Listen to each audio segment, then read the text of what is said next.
मैंने ये था कि मैंने किसी को गाली नहीं दी कभी, बिलो द बेल्ट नहीं गया मैं, लेकिन मैं किसी को गाली दी है वहाँ तो बहुत दिए हैं लोगों ने, और काफी हाँ सेंसर भी हो जाती थी, ये वो हो जाती थी, और बिलो द बेल्ट ऐसी ऐसी बातें जातियात पे पहुंच जाते थे लोगों ने बिलो द बेल्ट बातें की है। तो मुझे मच्छर गटर सबसे बिलो द बेल्ट आपको गटर किसने बोला? अब ये छोड़ दें, आप वो छोड़ें, लेकिन बस ये बात है कि ये बाहर नहीं गया है, मतलब टेलीविजन पर नहीं आया है। कुछ आया वो बीप कर देते थे, लेकिन मैंने बहुत कुछ सुना है अंदर, बहुत टूटा भी हूँ अंदर, लेकिन खुद ही आपको अपने आप को संभालना पड़ता है। But who called you a gutter? अब वो जाने दें, वो मैंने उन लोगों को माफ कर दिया। I just think that it's very wrong. आप मेरा ये एक चीज है that आपका कोई हक नहीं होता किसी को ये इतनी बड़ी बात बोले। मुझे ये लगता है अगर आप किसी के ऊपर जातियात पर जा रहे हो, go with class. जी बिल्कुल, exactly, maintain the dignity. उसकी बहुत सारी और वीक पॉइंट्स होती है, exactly. मतलब जो गेम में होती है। पर मच्छर क्यों? तुम किसका खून पीते थे? असल में मैं जब अब मच्छर वाली बात इज फनी, हाँ, क्योंकि वो इंसान खून पीता है, किसका खून पीते थे? मैंने खून तो सबका पिया है, लेकिन मेरी अपनी टेक्निक्स होती थी। मैं चल आगे बढ़। मच्छर बने हुए थे क्या तुम? एग्जैक्टली नहीं, देखें जब कोई चीटिंग करता है ना और कोई किसी का हक छीनता है तो मेरा तो बड़ा ट्रिगर हो जाता हूँ मैं इस चीज से कि भाई जो अगर अपनी मेहनत से जीत रहा है तो आप क्यों चीटिंग करके आप उसको हरवा रहे हो। तो जब मैं ये बोलता था तो वो अच्छा मच्छर उन्होंने किसी और गलत वे में बोला था मैं कि तू कुछ भी नहीं है, इस सेंस में बोला गया था कि तू मच्छर है, तू निकल जाएगा, तू जीतेगा नहीं, तू एलिमिनेट हो जाएगा, इस तरह करके कुछ बोला था। बट आई डोंट माइंड, मैं जब भी ऐसी कोई बात होती थी मैं चुप हो जाता था, मैं बोलता था वो देख रहा है। पर देखें आप जिसने भी ये बात बोली, आई डोंट नो उसी इंसान के मुंह पर कितना बड़ा तमाशा होगा, क्योंकि वो मच्छर एंड तक गया और उसका दिमाग और सब कुछ चूज कर निकला ऐसा ही है। और वो मच्छर ही खिलाड़ी ऑफ द हाउस डिक्लेयर भी किया गया। लाइक वो एक होता है ना, कभी कभी एक होता है हार कर भी एक जीत होती है और हर जीत पर भी एक हार होती है। बिल्कुल ऐसे ही है। So I think winning the nation's heart is more जरूरी बिल्कुल then winning trophy.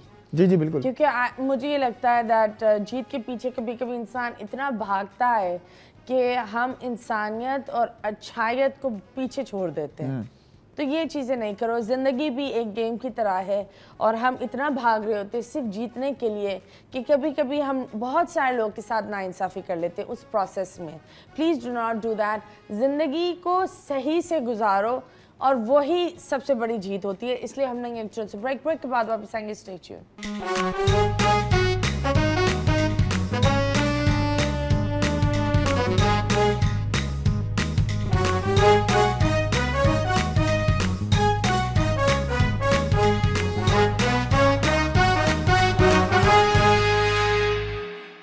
Welcome back and yes Pakistan. बहुत सारी बातें चल रही है मुस्लिम के साथ। मुझे ये बताओ, गेम्स अच्छे लगते हैं? बहुत ज्यादा। सबसे मुश्किल गेम कौन सा था? सबसे मुश्किल गेम था कि एक पोल पे हमें लटकना था और उसमें एक बस दो छोटी सी लकड़ियां दी हुई थी जिसमें आप पैर लगा सकते हो और वो डंडा यूं था और तो आपको यूं करके लटकना है और बस जब तक आप लटके में तब तक ठीक है, और जो एंड में रह गया वहां पर वो जीतेगा।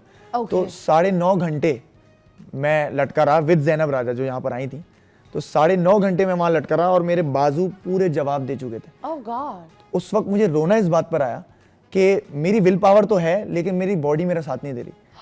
तो मैं बस अल्लाह से दुआ कर रहा था कि अल्लाह बस प्लीज़ किसी मुझे जीतना ही है, क्योंकि मैं जीतने आया हूँ यहाँ पर और मुझे जीतना है। और मैंने अल्लाह से दुआ की और आंखें बंद करके जब खोली तो ज़ैनब राजा उतर गई कि भाई तू तो लटका रहता सुबह तक। तो वो विल पावर की भी एक गेम थी। तो मुझे लगता है कि उस वक्त मुझे रियलाइज हुआ कि यार ये तो बड़ा टफ हो रहा है। और कौन कौन लटका था? और एंड में जो है ओमी, मैं और ज़ैनब रह गए थे। तो ओमी उतर गया क्योंकि उसकी लकड़ी नीचे जो वो थी वो टूट गई थी। तो उसको उतरना पड़ा। ज़ैनब राजा मेरे साथ आखिरी दम तक खड़ी रही थी। तो मुझे लगता है वो गेम। और दूसरा, हमें अपने हाथ इस तरह टेबल पे रखने थे और हाथ हिला भी नहीं सकते आप। 11 घंटे हम टेबल पे खड़े रहे। फिर उसके बाद उन्होंने एक पैर पे भी खड़ा कर दिया हमें कि अब एक पैर पे खड़े रहो और लकड़ी के साथ, मतलब हाथ यूं रखने हैं। तो हम 4 लोग, सैफ, मैं, ओमी और दानिया, हम 4 लोग वहाँ 11 घंटे तक खड़े रहे। तो वो गेम टाई कर दिया गया ताकि आपके हाथ जो है ना वो अफेक्ट ना हो जाए, जाया ना हो जाए। तो फिर वो गेम टाई कर दिया गया। उसके बाद विनर जो है ना वो किसी एक बंदे ने, मैडी ने डिसाइड किया। ओके, तो दानिया के साथ कैसा था?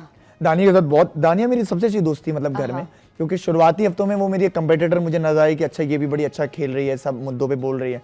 तो मैंने उसको कहा भी था कि मैं अगर फिनाले में देखता हूँ किसी को अपने टक्कर पे तो मैं देखता हूँ, लेकिन तीसरे हफ्ते के बाद हमने एक गेम साथ खेला, हम पेयर्ड अप थे, उसके बाद मेरी उससे इतनी अच्छी दोस्ती हुई कि सबसे अच्छी दोस्त वो घर में मेरी बन गई। Okay, that's very nice. तो ये बताएं, अगर आप वापस जाकर कोई एक ऐसी चीज रीडू करते, वो क्या होते जो आप जीत सके? अच्छा, मुझे लगता है कि मैं शुरुआत के हफ्ते में, जैसे आपको बताया ना, चीख कर बात ना करता तो वो बेहतर हो जाता मेरा मामला, तो मैं भी उतने ज्यादा फैंस कलेक्ट कर लेता। लेकिन अल्हम्दुलिल्लाह जितने भी मैंने फैंस कलेक्ट किए वो बहुत ज्यादा हैं। कितने फैंस हुए? अभी मैं जब गया था तो मेरे 1900 फॉलोअर्स थे। अब जब मैं आ गया हूँ तो मेरे 20,000 होने वाले हैं। तो माशाल्लाह से लोग बहुत प्यार दे रहे हैं, और बहुत वो जो आता है ना, यू डिजर्व्ड इट, आप डिजर्विंग थे, वो ज्यादा आ रहा है और बहुत ज्यादा प्यार आ रहा है। रिश्ते आ रहे हैं? रिश्ते आ जाएं तो अच्छी बात है, लेकिन अभी तक तो नहीं आ रहे। नहीं, प्यार हुआ है? प्यार शो से पहले तो हुआ था ऑफ कोर्स, लेकिन शो से पहले मतलब जिंदगी में हुआ है? जी बिल्कुल बिल्कुल। फिर क्या हुआ? देखें, मुझे लगता है कि कुछ चीजें आपकी जिंदगी में इसलिए होती हैं ताकि आपको सिखा सकें बहुत चीजें। Okay. तो मैं बहुत ज्यादा ही केयरलेस था, और अपनी सेल्फ रिस्पेक्ट नाम की कोई चीज नहीं थी मेरी। मतलब मैं बोलता था कि मैं आपसे प्यार कर रहा हूँ, आप रौन दे मुझे तो मुझे कबूल है, वो बस आप मेरी हो जाए। लेकिन उन चीजों से मैंने ये सीखा कि अपनी सेल्फ रिस्पेक्ट को आपको कभी दाव पे नहीं लगाना चाहिए। तो मतलब ये तो मैंने सुना था लड़कियां ये करती है। अच्छा, मैंने ये सुना है। लड़के भी होते हैं? बिल्कुल होते हैं, क्योंकि मैं असल में ना बड़ा कि मुझे तोड़ दो मोड़ दो मेरी है। जी, मैं बड़ा लविंग टाइप का आदमी हूँ, बड़ा इमोशनल और बड़ा सेंसिटिव टाइप का आदमी हूँ। तो मैं हर छोटी छोटी बारीकियां भी देखता हूँ इंसान की। अच्छा, इसको ये पसंद है, ओके, इसको ये नहीं पसंद, चलो ये मैं नहीं करूंगा।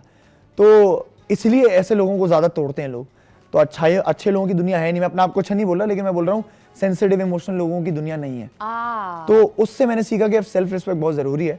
तो अब मैं थोड़ा सा जांचता हूँ इंसान को। आई थिंक सेल्फ रिस्पेक्ट की बात नहीं होती, इट्स मोर ऑफ आपको एक गलत पार्टनर मिला है, क्योंकि आपने आई बिलीव दैट मुझे जो लगता है दैट ये जो चीज़ें आप करते हो, अगर आपका पार्टनर भी वही चीज़ें करे, then it's the best love story. True, absolutely. So I think that's very rare of men to do this. भाई मैं तो वो प्यार निछावर करने वाला बंदा हूँ, and I love to express. मैं मतलब गजरे देता हूँ जो मुझे पसंद होता है उसको, और मतलब उसकी छोटी छोटी चीजें नोटिस करना, उसको क्या पसंद है। कोई एक टॉफी पसंद है तो वो पता है कि जब वो मिलेगी तो उसको होगी उसके पास।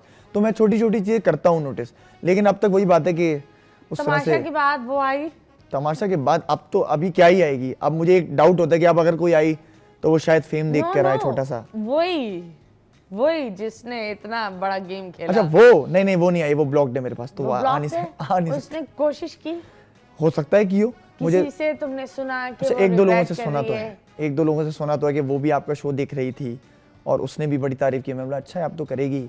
हाँ, अब तो करनी बनती है। वो एक जज्बात में अब जो इतनी सारी चीजें होती है। अब क्या पछताए हो जब चिड़िया चुग गई खेत। हाँ, ये भी बात है। पर अब कौन सी चीज से तुम बोलते हो कि नहीं ये इस तरह वाली बंदी चाहिए या इस तरह नहीं होनी चाहिए?